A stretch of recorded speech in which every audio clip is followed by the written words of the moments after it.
शिवसेनेला फसवणार हे पहिल्याच दिवशी सांगितलं होतं असं रवींद्र धंगेकर म्हणतायत। युती करणार नाही हे आमच्या लोकांना सांगत होतो।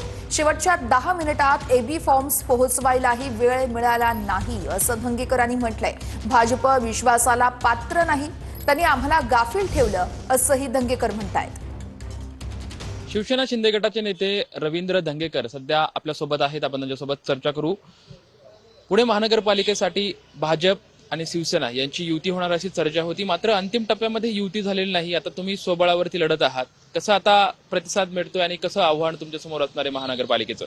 बघा, मी पहिल्या दिवशीच बोललो होतो की हे लोक शिवसेनेला फसवणार आहेत आणि मी आमच्या लोकांना सांगत होतो की ही युती ते करणार नाहीत, कारण ही युती त्यांना इतकं हे झालं की आम्हीच पुणे शहराचे मोठे कोणतरी आहोत। अजित पवार ज्यांनी की पुण्यामध्ये जे काही गुन्हेगारी प्रवृत्तीची काही मंडळी आहेत अशांना सुद्धा उमेदवारी दिली आहे, या सर्व गोष्टीकडे कसं बघता? दुसरी गोष्ट म्हणजे अजितदादा पवार यांच्याच एका उमेदवाराने बाबुराव चांदोर यांनी पैसे वाटप सुद्धा केलं होतं, या सर्व प्रकरणाकडे तुम्ही कसं बघताय?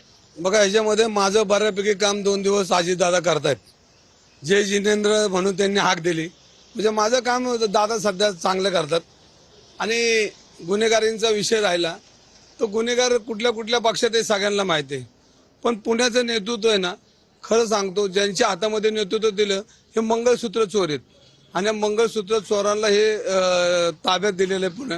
आणि मंगळसूत्र चोराच्या डोक्यामध्ये पैसे खाणं आणि भ्रष्टाचार करणं असं नेतृत्व पुणे शहराला भारतीय जनता पार्टीने दिलं। जर पुणेकरांनी जर लक्ष दिलं नाही तर पुढं तुम्हाला समाजसेवा करायला माणूस भेटणार नाही।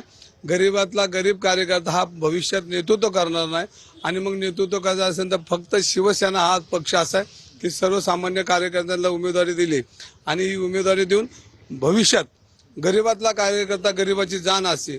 16 जानेवारीला पुणेकरांना काय चित्र पाहायला मिळेल? आम्ही पुणे शहर आणि आम्ही पुणेकर म्हणून एकनाथ शिंदे साहेबांना पुणेकर चांगली भेट देतील हा माझा विश्वास आहे। कॅमेरामॅन विकी चव्हाण सोबत लक्ष्मण जाधव, TVN मराठी, पुणे।